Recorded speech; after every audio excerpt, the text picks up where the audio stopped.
Hello. Is that better? Okay, I'll use the microphone. Hello, my name is Sole, and today I will be talking to you about effective strategies and tactics to end animal testing.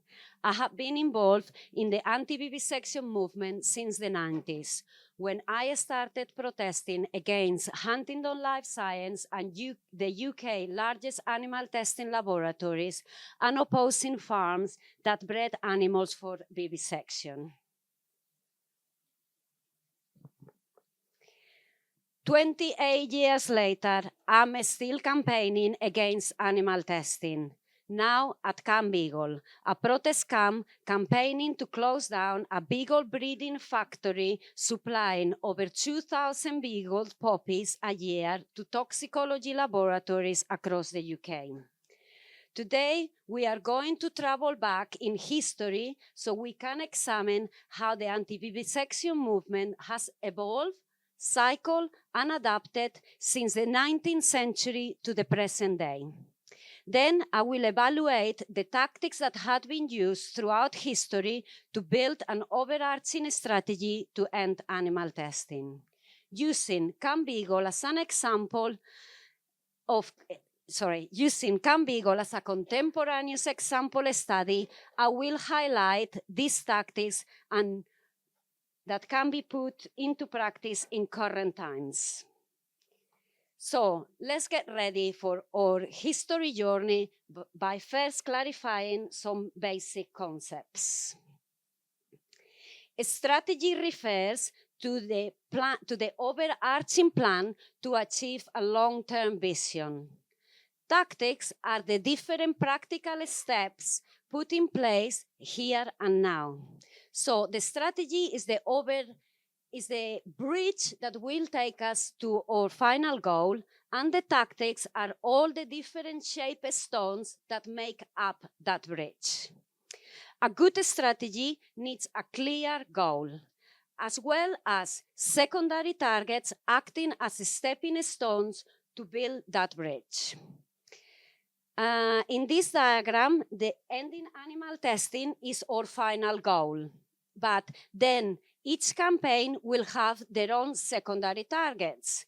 Camp Beagle works to close MBR, Animal Aid to end the LD50 test, and so on, all under the umbrella to end all animal testing. The wiggly lines on the diagram represent different tactical approaches that had been used by the anti-vivisection movement throughout history. I will briefly introduce you to them.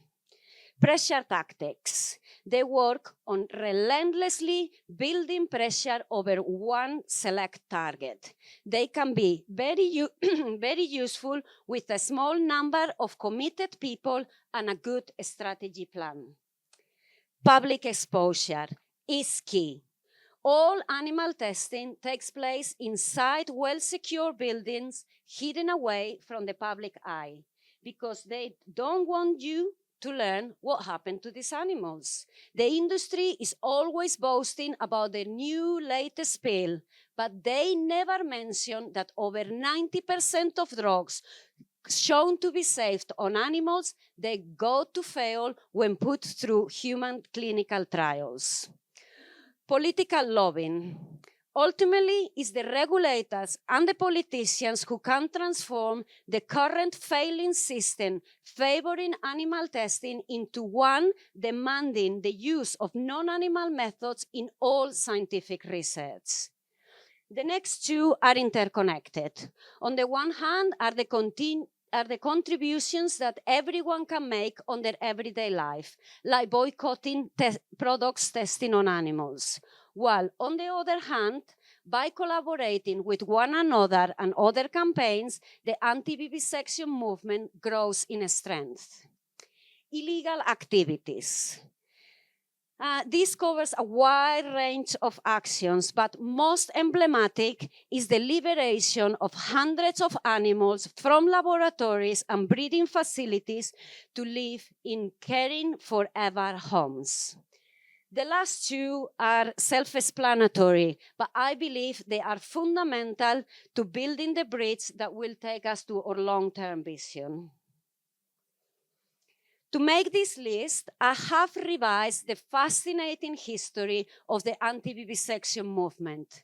Unfortunately, today, I do not have time to make it justice, but I highly recommend that you read further, as there is so much to learn from our past. But before we start our quick history trip, I would like to introduce the theoretical framework on which this journey is based. Social movements move in dynamic cycles of high and low periods.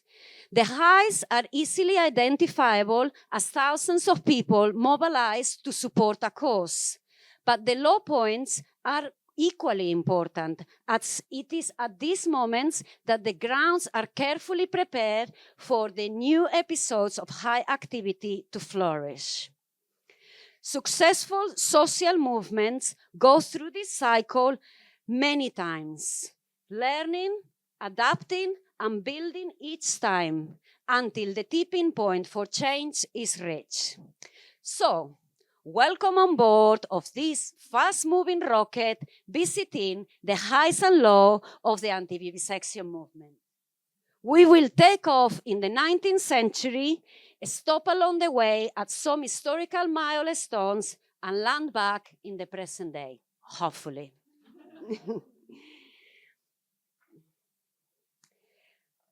I am not sure if you are all aware that the anti-vivisection movement was born here in the UK, and it finds its origins as far back as the 19th century. On the other hand, animal testing has its foundations further back in the 17th and 18th centuries, when rationalist philosophers like René Descartes argued that animals are like machines, devoid of consciousness and unable to feel pain. He went to compare the screams of a suffering pain with the ticking sounds of a clock. But it wasn't until the 19th century that animal testing got recognized in the world of academia as a valid methodology to study human physiology and medicine. Historians agree that the growing enthusiasm for animal testing in the 19th century was mainly motivated by the desire to establish medical science as a respectable academic discipline to favor the professional and social aspirations of few, rather than by the wish to gain knowledge and advance medical science for all. With a space secure in the academia, the door to public funds and grants open, and it unfortunately has never closed again. But along their success came questions about the ethical implications of vivisection and the scientific validity of using animals to study humans. Growing concerns during the 19th century resulted in the introduction of the Cruelty to Animals Act, regulating the use of animals in scientific research, the first Royal Commission into Vivisection, and the foundation of 3 anti-national vivisection societies. And we make our first stop right here at the beginning of the 20th century to visit the brown dog affair. In 1903, 2 women opposing animal experiments enrolled as students at the London School of Medicine. They attended 50 demonstrations involving experiments on live animals and recorded detailed entries of what they witnessed in their diaries. Then, with the support of a national anti-vivisection society, they publicly exposed the animal cruelty taking place in medical schools. One particular sadistic experiment that infringed the Cruelty to Animals Act called the attention of the anti-vivisection campaigners first and the nation later. In February 1903, at the Lectures Theatre of the London University College, a terrified brown dog had his neck cut open in front of 70 students with the only purpose of displaying its salivary glands. The brown dog, tied to a table with his head firmly held on a frame, jerked and trembled through the whole of the demonstration. The investigation expose was followed by a trial at the High Court that continued to raise public awareness, and the brown dog was transformed into a national symbol. In 1906, to continue fueling the campaign against the use of animals at medical schools, a memorial of the brown dog was unveiled in Battersea. The statue had this provocative yet factual inscription. I'll let you read it.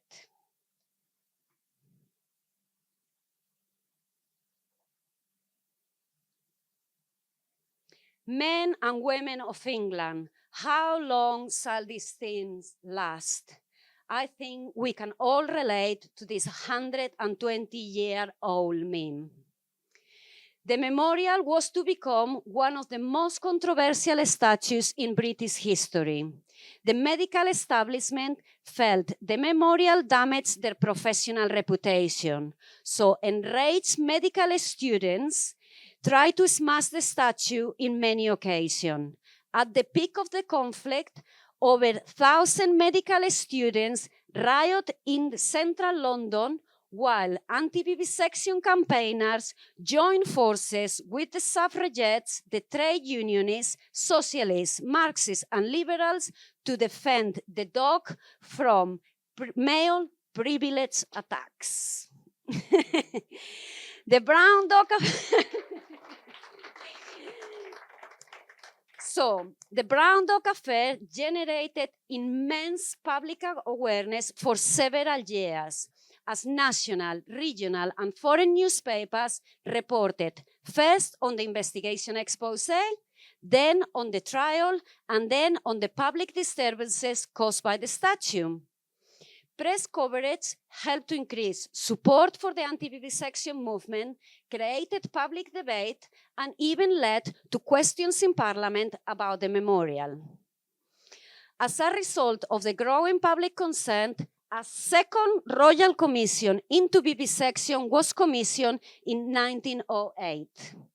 Unfortunately, it failed to implement adequate reforms, but more tragically, it didn't even address the need to formulating a more humane approach to science and the use of alternatives to animal methods. This commission gave the green card to the biomedical science to continue to use animals as tools. Please note that this Royal Commission of the 1908 is the last time that there's been a public inquiry into the value of animal testing. Even millions of taxpayers' money are spent year upon year on this type of research. After the height of the brown dog affair, the anti-vivisection movement entered a long period of low energy, which ran in parallel with the industrial growth of animal testing. In the first third of the century, toxicology, genetics, pharmacology, immunology, biomedical studies joined the academia as formal disciplines and helped to systemize, I can't say the next word, institutionalize animal testing. The fast expanding chemical and pharmaceutical industries benefit from the standardization of animal testing, as it allowed them to increase sale of their mass-produced drugs and chemical products while eliminating risk of litigation when harm to humans or the environment is caused by their products. The number of animals used in experiments increased from just a few hundreds in the late 19th century to literally millions. Also, the number of species used in testing multiply, including the introduction of wild-caught animals like primates. But in the 1970s, the anti-vivisection movement wake up from its low energy period with a bang. And here we make another stop to explore the smoking beagles scandal. In 1975, a journalist infiltrated a laboratory and using an undercover camera, she obtained this iconic image that was first published in the front cover of the Sunday Times along with her investigation report into the smoking beagles. It caused a strong public reaction and it gave a big boost to the anti-vivisection movement. The expose showed that animal testing is not only cruel, but frivolous and commercially driven.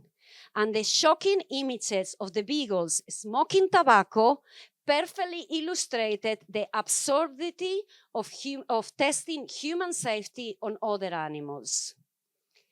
Just a few months after the expose, 2 smoking beagles were liberated by activists in what has become known as an early example of the type of direct actions that went to characterize the anti-vivisection movement during the late part of the 20th century. In 1976, the Animal Liberation Front was launched, motivating people across the country to take direct action to liberate animals from exploitation and to damage equipment used to harm animals. The ALF tactics are better understood as part of the social unrest and cultural upheaval of an era that was much more tolerant. I think I forgot a slice. No, I didn't. Of an era that was much more tolerant of protest and direct action. For example, in 1982, an article in the Daily Mirror celebrated a raid in which beagles' puppies were taken and damage to the value of £100,000 was caused. It also glorified the activists as hooded raiders freeing dogs from laboratories. Don't you wish that, animal rights? There is no doubt that illegal direct action helped to bring animal testing to the public eye, increase support for the anti-vivisection campaigns, and force many laboratories to close down. There is so much that can be said about this high period of activity, but we must take off and travel forwards to our next destination. On the back of the widespread popularity harnessed by the many other investigations that were published in the previous era and the ALF activities, the 90s saw the largest anti-vivisection marches in history. In 1992, 23,000 people marched in London to mark World Day for Animals in Laboratory. This year, World Day will take place on the 26th of April outside MBR ACAS. So I hope to see you all there. The most characteristic tactic approach of the 90s and the early part of the 2000s is pressure-focused campaigns. And I have chosen Consort Beagle campaign to describe a combination of tactics successfully used throughout this period. In 1996, a lawful campaign was launched against a breeding farm holding about 800 beagles. Daily protests, night vigils, and demonstrations were arranged. But to intensify the pressure, it also targeted the workers, the customers buying the dogs, and the suppliers of the farm. I will let Heather Nicholson-Wards, the campaign co-founder, explain. We stand outside their homes with banners and megaphones causing them huge embarrassment. It was grown that these people can send beagle puppies to live in barren cages and to be tortured to death, and the same people can just go home to their cozy houses and forget all about it. Shortly after the campaign was launched, while some people were legally protesting at the front of the farm, other people sneak at the back and rescue 10 beagle puppies in broad daylight.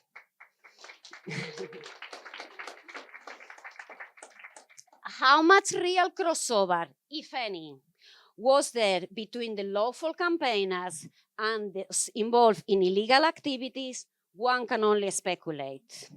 But what is true is that many anti-vivisection campaigns that follow use this combination of legal and illegal activities to successfully close 5 farms breeding animals for laboratories, including Consort Beagle, that closed later that year. So in the 90s, the Animal Liberation Front was still active, but it was probably starting to cycle back into a low energy period, as the justice system had progressively increased the prison sentence given, and the mass media has begun its crusade against all forms of direct action. So, before we disembark back in the present era, let's revisit the diagram of strategies and tactics and see what we have learned from this brief history journey and see how we can apply that knowledge to current times. 1, none of these tactics is intrinsically better or the winning one. They all have contributed in different ways along history to end animal testing. Well, together. Each one has its own strengths and weakness, and they need to be carefully assessed when creating a campaign strategy. 3, the socioeconomical and cultural context has a direct effect on the outcome of these tactics. Therefore, it's important to have a good understanding of the present circumstances when choosing your tactics. 4, successful strategies use a combination of different tactical paths rather than sticking to one single lane approach. To diversify your tactics, you may need to learn new skills, acquire new resources, or collaborate with other groups. It is unrealistic to aim for one strategy that contains all of the tactics. Therefore, prioritize those tactics that you can realistically accomplish and those that work best for your goal. Because a tactic was successful for a while doesn't mean the same action will have the same outcomes time and time again. With creativity, they can be altered and avoid losing momentum by repetition. And with ingenuity, they can be adapted to take your target by surprise. Okay, so having learned these 6 lessons, let's now explore the present day and the anti-vivisection movement using Camp Beagle as an example. Please understand, I'm not here to argue that the strategy that we have used is the good one and to preach this is how you should be doing it. Everyone here has different set of circumstances, experiences, attitudes, and affinities that will influence what are the best tactics for you, your team, and your campaign. My intention is to share our experiences of 4 continuous years protesting outside NBR acres to end animal testing, so that we can all learn from each other and reach our vision sooner. Camp Beagle's target is Marshall Bioresources, a multi-million, multinational American company exclusively dedicated to breeding animals for the anti-vivisection industry. In the UK, as well as breeding over 2,000 beagles for toxicology laboratories, the Home Office has given them a license to sell dogs and blood and dogs' internal organs. We believe there are 3 key tenets sustaining animal testing in the present day. 1, secrecy. Huge resources and efforts are spent on ensuring that all animal testing takes place hidden away from the public. There is even a secrecy clause called Section 24, censoring information relating to animal testing. 2, big fat lies, mainly about saving people's lives and keeping animals happy inside laboratories, which the mass media has helped to propagate. 3, although animal testing is not required by the UK law, there is a dysfunctional regulatory system orchestrated by corrupt civil servants and uneducated politicians, which is not only failing millions of animals, but the whole of humanity, by delaying medicine advancements, by compromising our safety, and derailing science progress. So, Camp Beagle strategy focus on applying pressure tactics to break their secrecies, publicly exposing their lies, and building political pressure to create a new regulatory system designed to promote non-animal methods of research and to end all animal testing. So, these are some examples of how Camp Beagle is putting this strategy into action. A protest camp is an archetypal tool of pressure campaigns, as it literally puts pressure over the target 24/7. So, we observe, record, research, and investigate anything we see at MBR. We also hold daily pickets as the workers arrive and leave, and organize regular national demonstrations. Becoming a financial burden to your target is an effective pressure campaign. Camp Beagle has cost MBR Acres over £4 million on legal expenses.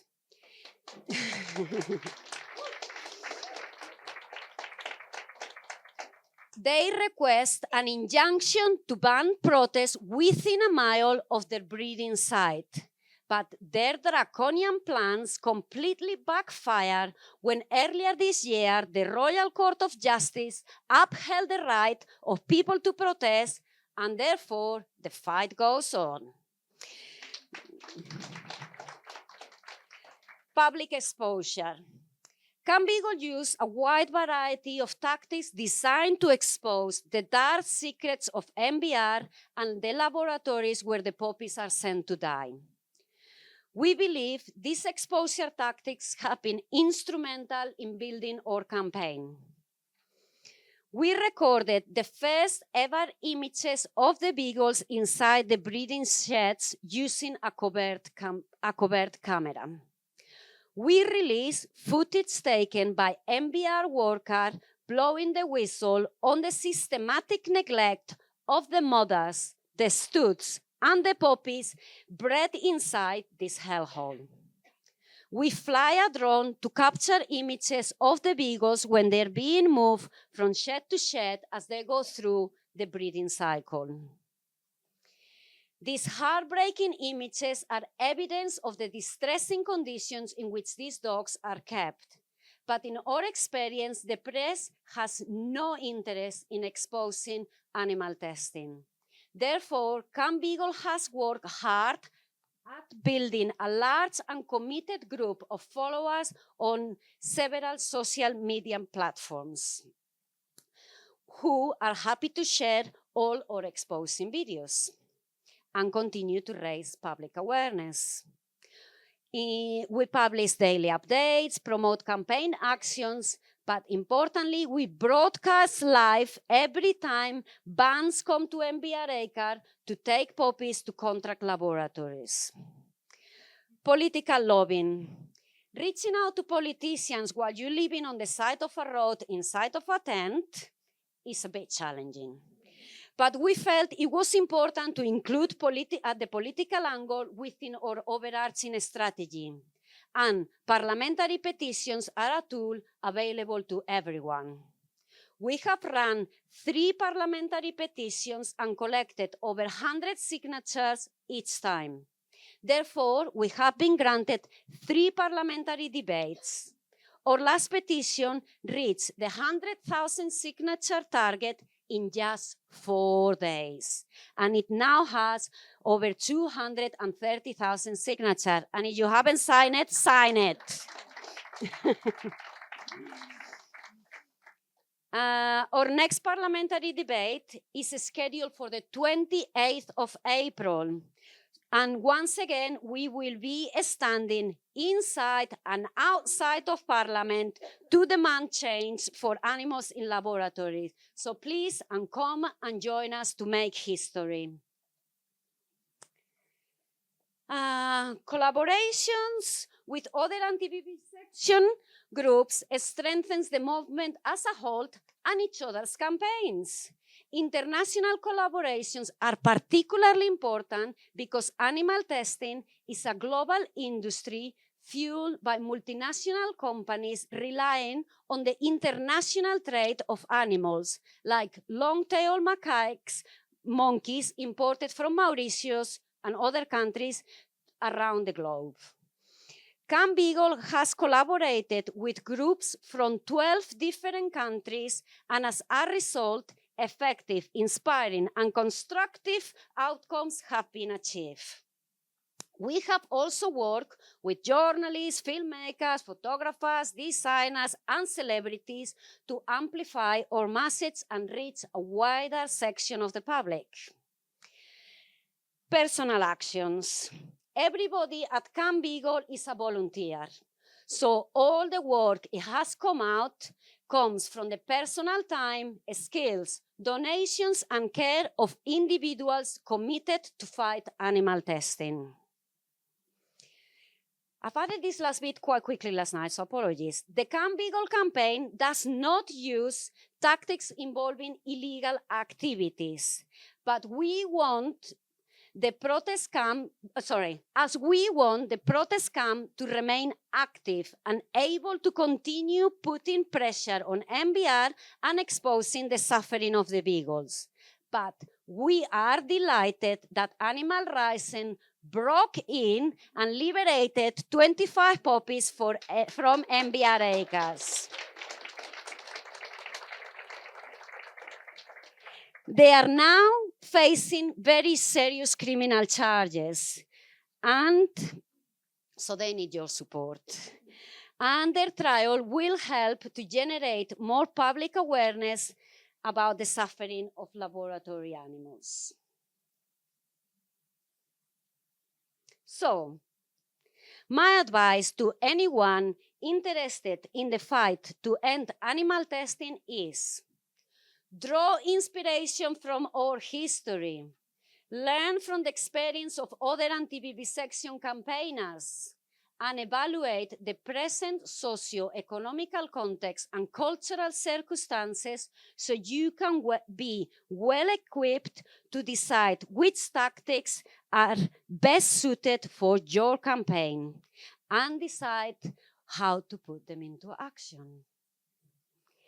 Thank you for listening. I would like to end my talk to saying that today is Mother's Day, and I would like to dedicate my talk to all the mothers inside MBR acres who year upon year give birth to litters of puppies that are taken away from them.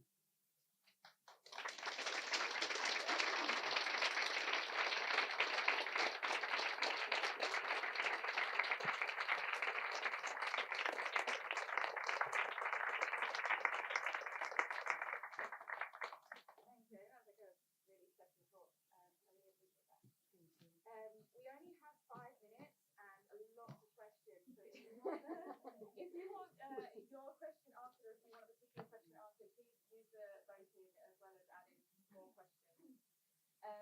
So let's get going. How do you maintain momentum when running such a long campaign? Good question.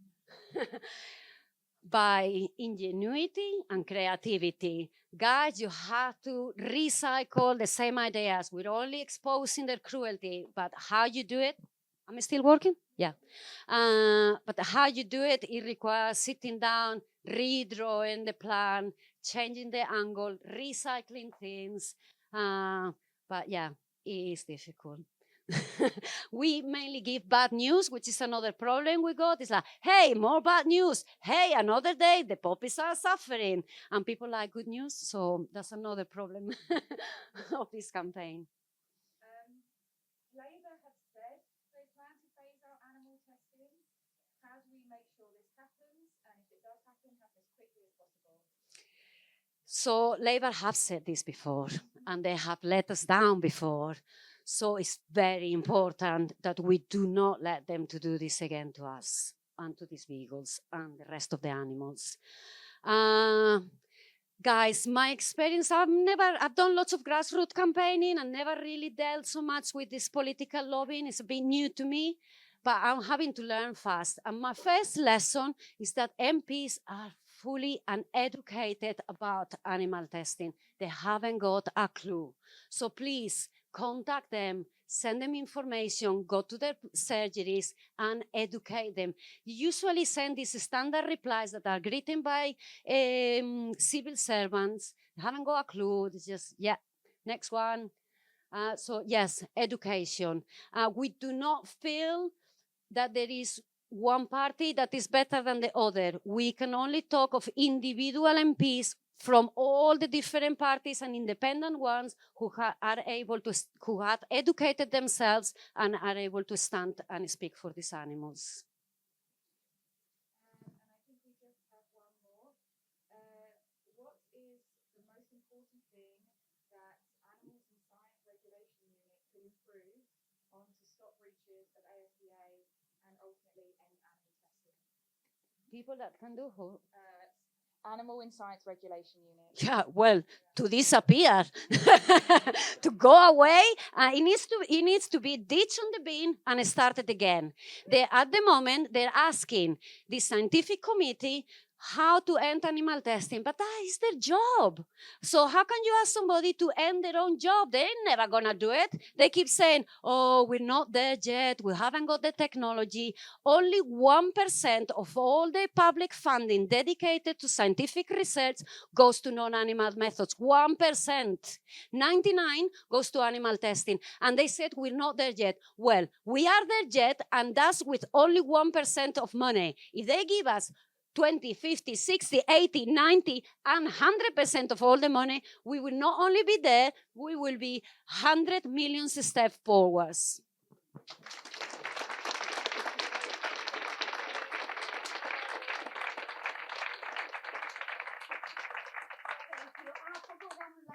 We are going to call a meeting right now. Where? Probably just down there. Follow us. For anybody very specifically wanting to contribute to close down MBR acres. Thank you. And help these guys on their trial.